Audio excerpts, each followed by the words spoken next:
Salut tout le monde, alors aujourd'hui je vais vous parler de la DS numéro 8 et du mécontentement des futurs propriétaires de la DS numéro 8 dû au délai de livraison. Allez, on regarde ça tout de suite.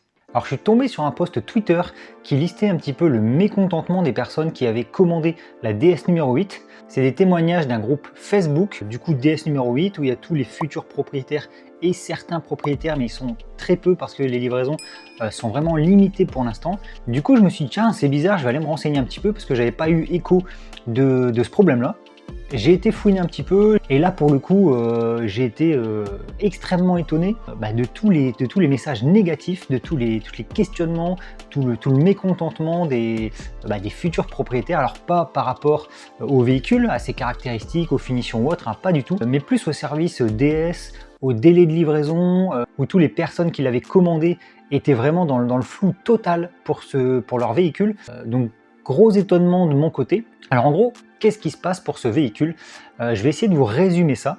Pour la DS numéro 8, il y a deux batteries. Nous, celle qui nous intéresse, c'est la 97 kWh. C'est celle vraiment qui pose problème. Donc le véhicule est fait en Italie. La production a commencé en avril 2025 dans l'usine ultramoderne de Melfi. C'est un site majeur industriel du groupe Stellantis qui emploie 5000 personnes sur 270 hectares. Elle va produire la Jeep Compass et la Lancia Gamma. Et du coup, cette mutualisation va permettre de réduire les coûts. Et ça, c'est extrêmement important pour Stellantis, qui sont pas top en ce moment. Premier exemplaire devrait arriver au deuxième semestre 2025. Et en gros, les livraisons, il n'y en a eu que très peu. Pour l'instant, je vous explique pourquoi. Ils ont tout misé pour la batterie, donc la batterie de 97 kWh, sur l'usine ACC qui est à Douvrin. Et en gros, cette usine a beaucoup de mal à sortir des batteries, souvent des batteries non conformes, il y a très peu de volume qui sort. Ces batteries sont aussi destinées aux 3008 et aux 5008, donc la DS numéro 8 a beaucoup de mal à avoir ce genre de batterie. Du coup, l'usine ACC a beaucoup de mal à produire des batteries, ils ont du mal avec les cellules, ils ont du mal avec la conformité des batteries. Il me semble que maintenant ils sont arrivés à 2% de perte entre guillemets, je sais pas comment on appelle ça, mais en gros il y a 98% des batteries qui sortent qui sont bonnes, mais au niveau des volumes ils sont loin de ce qu'ils voulaient faire, de ce qu'ils avaient annoncé. Ils sont très loin. Du coup les commandes s'accumulent, les livraisons prennent beaucoup de retard. On parlait de 6 à 8 mois pour les livraisons il y a quelques semaines, on parle maintenant d'1 an pour les livraisons. Donc vous verrez on va aller faire un tour après sur le groupe Facebook, mais vous verrez dans les commentaires, dans les témoignages, beaucoup de personnes qui ont commandé l'année dernière, mai, juin, juillet. On annonce maintenant des livraisons en mars 2026. Pour les gens qui ont commandé en septembre 2025, on annonce au minimum septembre 2026. Donc forcément, il y a beaucoup de mécontentement. Il y a des dates de livraison qui ne sont pour le coup pas respectées. Au vu du prix de la voiture qui est premium, le service DS aussi devrait être premium. Et là, le mécontentement, c'est pas sur le véhicule, mais c'est vraiment sur le service, parce que beaucoup se plaignent d'une communication inexistante, de pourquoi il y a du retard. Ils sont obligés d'appeler, de se déplacer, machin, pour avoir pas mal d'informations, parce que DS ne communique sur rien du tout. Je vais vous montrer aussi, il y a une personne qui a reçu une lettre en disant qu'il y avait un retard de livraison et il n'y a pas forcément d'explication dedans. Donc ça c'est un peu spécial pour une marque qui se veut premium, hein, parce qu'on parle de véhicules entre 50 et 80 000 euros. Donc là, on n'est pas sur des petits véhicules à 15-20 000 euros. Donc c'est quand même assez étonnant. Et le pire dans tout ça, c'est que il y a des commandes qui sont annulées pour le coup. Il y a des personnes qui avaient précommandé la DS numéro 8, qui est très jolie, hein, très réussi pour une DS, à un certain prix, mais c'est un véhicule qui est quand même pas mal réussi. Et pour le coup, les gens sont fortement déçus parce que en attendant, il faut une voiture, il faut louer une voiture. Ça peut être beaucoup de problématiques pour ces gens-là.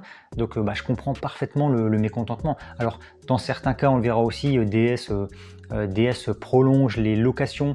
Si les personnes étaient en location, DS prolonge les locations sans surfacturer le kilométrage. Alors heureusement, parce que là ça aurait été se foutre de la gueule du monde pour le coup, mais ils laissent le même prix en location et souvent en kilométrage illimité, d'après ce que j'ai vu. Et le souci, c'est que, alors il n'y a pas forcément énormément de commandes. Si en plus il y a des annulations de commandes, je pense que c'est compliqué pour la suite, pour la marque, parce que ces gens-là, on le sait très bien, ne reviendront pas chez DS, ça c'est sûr et certain. À voir un petit peu sur le 3008 et le 5008 qui doivent aussi recevoir la batterie de 97 kWh. Là je me suis pas renseigné, mais je pense peut-être au même point. Mais ce qui est impressionnant et ce qui est affolant du coup pour le groupe Stellantis, c'est qu'ils ont tout misé sur ACC et ils n'ont pas eu un plan de secours, parce que ils auraient pu prévoir un plan de secours au cas où il n'y avait pas assez de batteries qui sortaient et potentiellement les acheter en Chine pour compenser le manque de volume, forcément. Là, il n'y a rien qui a été fait et c'est quand même assez affolant pour un groupe comme Stellantis. Alors pour parler un petit peu de la DS numéro 8, parce que c'est un véhicule qui est très joli, qui est pour le coup bien réussi. On va pas cracher dessus, hein, c'est un véhicule très très joli. On a plusieurs versions. On a un premier pack de batterie de 74 kWh pour un WLTP de 572, donc là on est au niveau des premiums, hein, on est au niveau de la concurrence au niveau autonomie. Et ensuite on a ce fameux pack de batterie 97,2 kWh qui annonce sur le papier 750 km WLTP. Donc là, pour pas mal de gens, c'est quand même un pack batterie intéressant parce que on est là sur une autonomie vachement importante. Il y a plein de gens qui demandent une autonomie importante pour être à l'aise. Et là, c'était le bon combo, hein, c'était la voiture française avec une autonomie importante.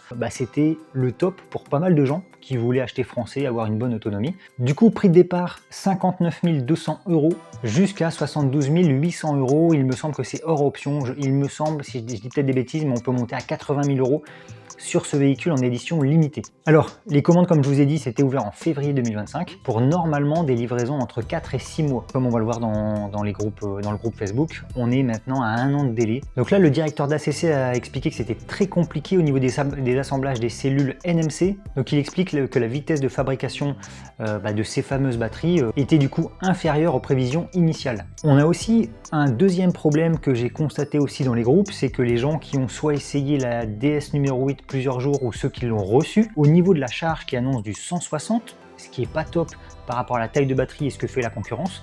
Maintenant, la concurrence fait du 250, 300, voire des fois 400 ou plus. Là, 160, c'est un petit peu limite pour la taille de batterie.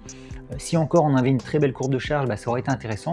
Mais malheureusement, ce que les gens ont constaté, c'est que les 160, c'était rarement atteignable. Et quand c'était atteignable, c'était qu'un pic.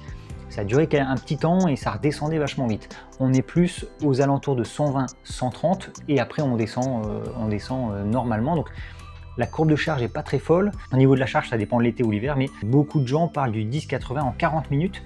Et même si elle peut atteindre 400 km d'autonomie sur autoroute à 130, attendre 40 minutes au niveau de la recharge, c'est pas top, hein. C'est vrai que c'est pas top à ce niveau-là. À voir du coup quand il y aura un gros volume qui sera en route et on verra plus en réel, voir si tous les véhicules sont dans ce problème-là. La charge s'annonce un petit peu compliquée, on va dire. En tout cas, la charge rapide. Et du coup, ils expliquent qu'en été, on est plus aux alentours des 30 minutes pour de la charge. Et l'hiver, ils annoncent aux alentours des 40, des fois un petit peu plus pour faire du 20-80. Donc très compliqué. On sait que maintenant la concurrence, si on prend du Xpeng, on fait sur le papier du 10-80 en 12 minutes annoncé. En réel, on est plus aux alentours des 15, mais on est 2 fois plus rapide que une DS numéro 8 qui est beaucoup plus chère. Donc ça aussi, je trouve que c'est pas exceptionnel. 200 avec une belle courbe de charge aurait été pour moi le minimum au vu du prix du véhicule.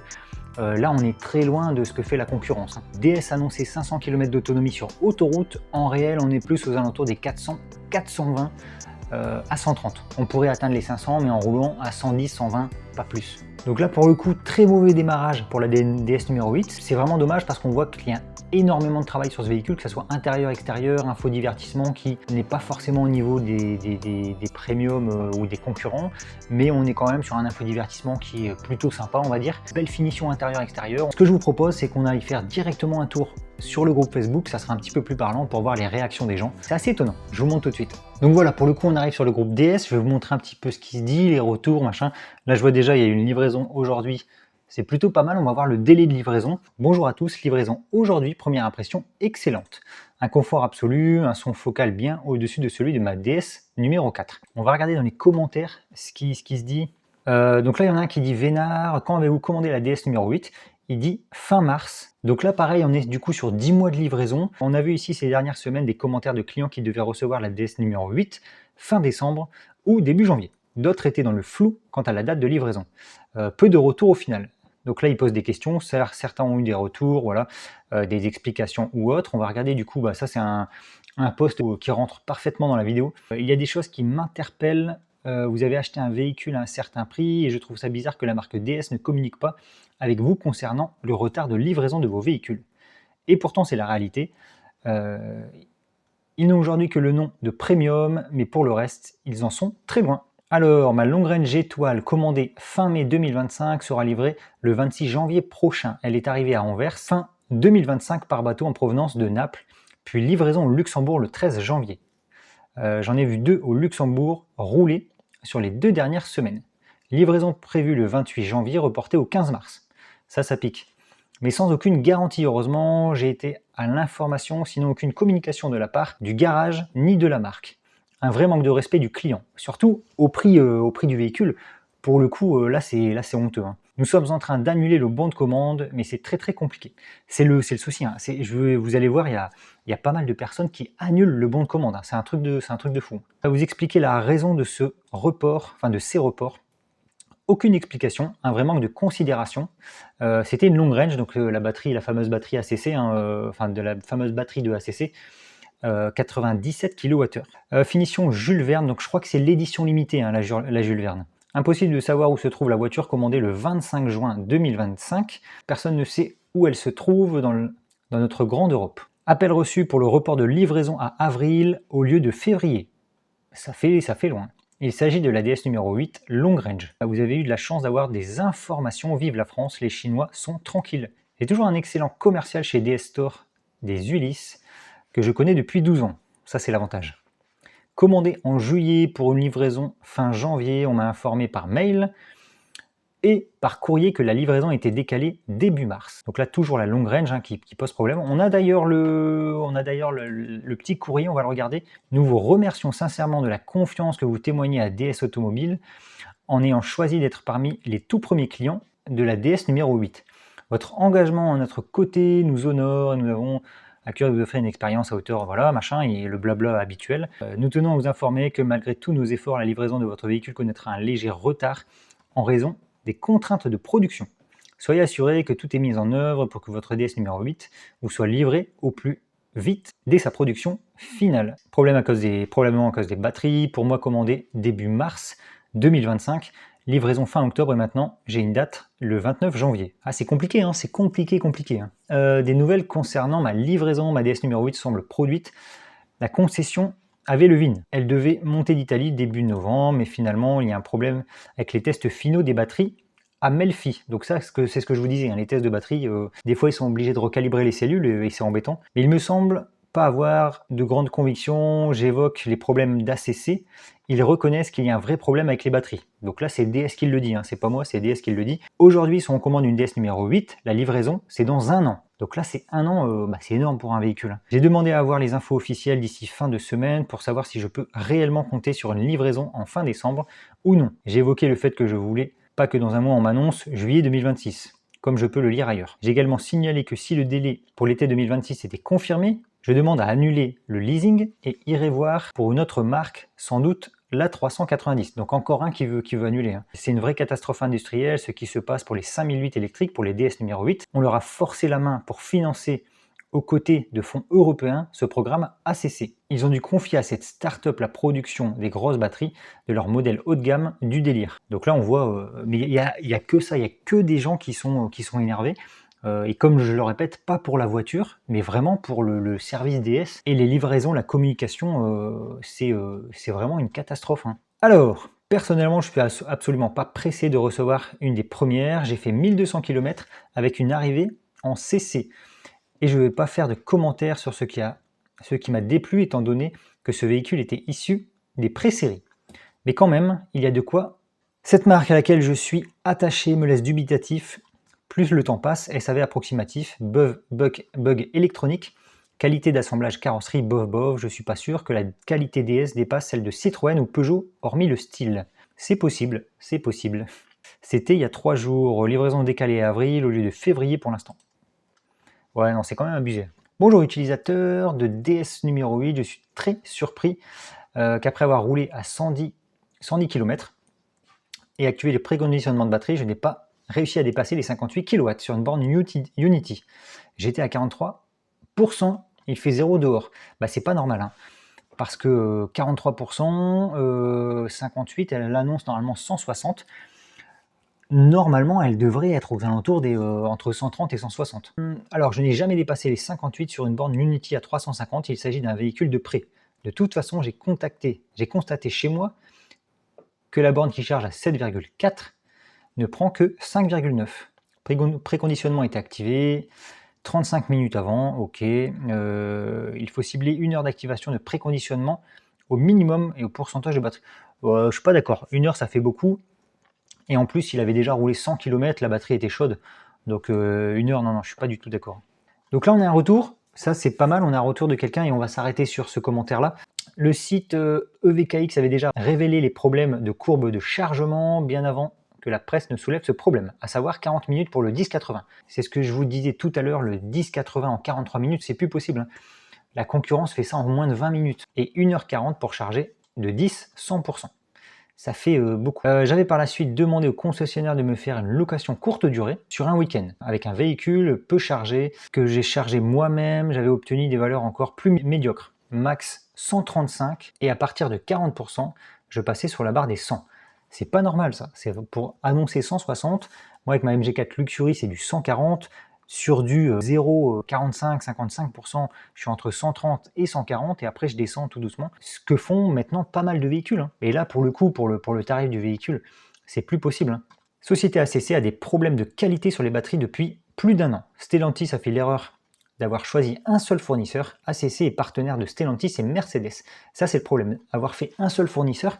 C'est vraiment dommage parce qu'ils auraient eu un plan B. Là, ils n'ont pas du tout de plan B, c'est un petit peu compliqué. Le plus incompréhensible, c'est l'absence de communication de la part de DS. La numéro 8 ne doit-elle pas être le fleuron qui relance DS? C'est bien mal engagé. Ça, c'est totalement vrai, hein, totalement vrai.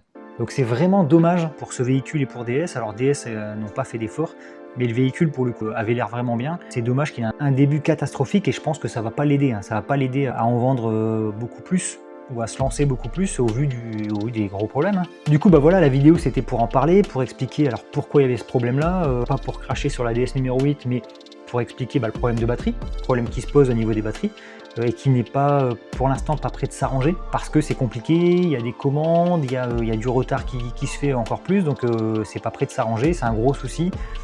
Pour DS, pour le 5008, pour le 3008, pour Mercedes, j'ai découvert qu'ils avaient aussi ce type de batterie, donc non, très compliqué. Voilà, si vous avez des retours ou des questions, n'hésitez pas. N'hésitez pas aussi à mettre un petit j'aime et un petit abonnement, ça fait toujours plaisir. Et je vous dis à la prochaine. Allez, ciao!